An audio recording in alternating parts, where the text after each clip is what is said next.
de suite en direct et en duplex Eric Seban. Bonjour Eric. Bonjour. Le DAX semble réaliser des bas de plus en plus bas. Il est passé hier sous les 14 000 points. Est-ce que l'on peut s'attendre à ces prochains jours, pour ces prochains jours, à une poursuite du mouvement baissier? C'est très probable, en effet.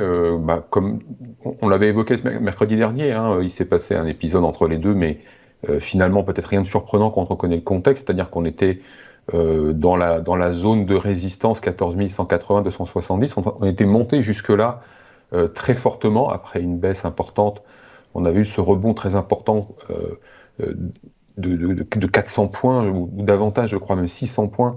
Et je vous disais en effet que la probabilité, alors qu'on n'avait pas invalidé la tendance baissière, première chose, que c'était pas parce qu'on avait un fort rebond qu'on pouvait euh, euh, imaginer que la tendance baissière était neutralisée, alors qu'elle venait de reprendre justement sur le plan de chartiste, et que justement, comme on était pile poil au milieu d'une zone de résistance importante, on avait encore de très fortes probabilités de repartir en arrière, puisque bien évidemment, dans le sens de la tendance, sous une résistance, la probabilité de repartir en arrière si la tendance est baissière est une probabilité assez forte. Donc on n'avait pas invalidé la tendance, on était dans une de résistance qui ici s'est passé 500 points de retour en arrière, de baisse en ligne droite, après 400 points de reprise vendredi en ligne droite aussi. Donc vraiment, on a le contexte que je vous décrivais d'hésitation extrêmement forte, d'incertitude à un niveau très élevé, de volatilité élevée, a été démontré très rapidement.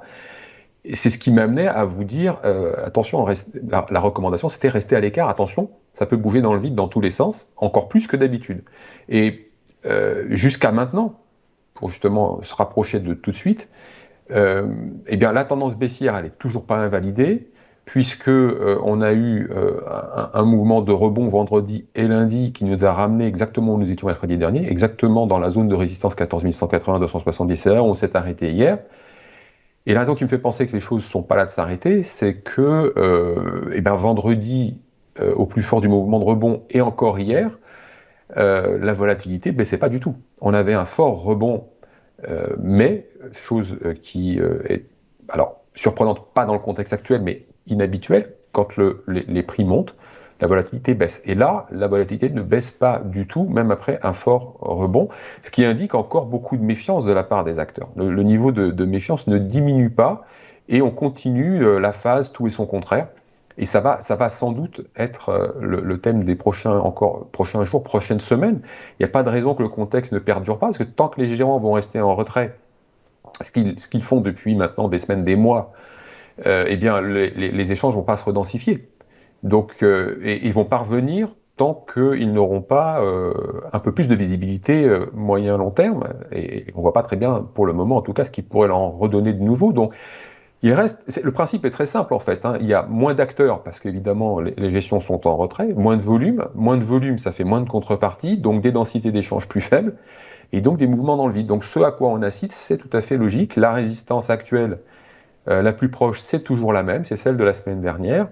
Euh, le DAX, il s'est éloigné de la zone de danger. La zone de danger avec laquelle on a flirté, là, globalement 13 100, on va faire ça rapide.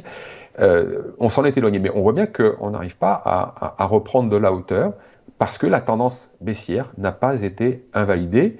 Il faudrait qu'on passe au-dessus de 330 globalement pour imaginer 14 330, pour imaginer commencer en tout cas, à avoir une indication que le DAX peut prendre de la hauteur. Euh, on invaliderait ce coup-là, si ça se produisait, la tendance baissière en cours, mais au-dessus, il y a encore beaucoup de résistance. Donc on est un peu coincé sur la partie haussière. Et puis sur le bas, on voit qu'on n'a pas tellement envie d'y aller. De toute façon, quand on y va, c'est de la spéculation parce que c'est elle qui domine les échanges. Les gérants, eux, sont protégés, donc on n'a pas de raison d'aller beaucoup plus bas. Et c'est voilà, tout et son contraire, une alternance de hausse et de baisse avec de l'amplitude forte, comme on peut le voir. Et tant qu'il n'y aura pas d'amélioration de la visibilité moyen-long terme, eh bien on va rester avec ça, surtout que sur le plan de chartiste. Maintenant que le temps a un peu passé, on a des indications qui sont claires. Alors pas sur le graphique, pas sur un graphique très court terme, ni même sur le graphique jour, même bien qu'à l'instant T, l'ouverture se situe exactement au milieu de la zone d'évolution d'hier. Mais sur un graphique semaine, on voit mieux les choses. On a une confirmation de chartiste, en effet, d'une très forte hésitation directionnelle.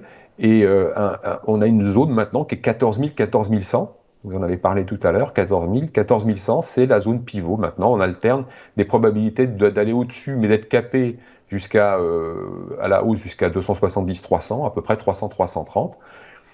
Et également de ne pas avoir un relais fort sur le bas de la zone. Donc, hésitation au paroxysme, spéculation qui domine les échanges, des mouvements qui peuvent se faire et se défaire, on en a la démonstration. Donc moi, ma recommandation, c'est toujours la même. Pour le moment, encore, restez à l'écart tant que la volatilité ne baisse pas. Et pour l'instant, elle est encore elle est supérieure à 20, donc elle est forte. Tant qu'elle ne baisse pas, le contexte ne va pas changer.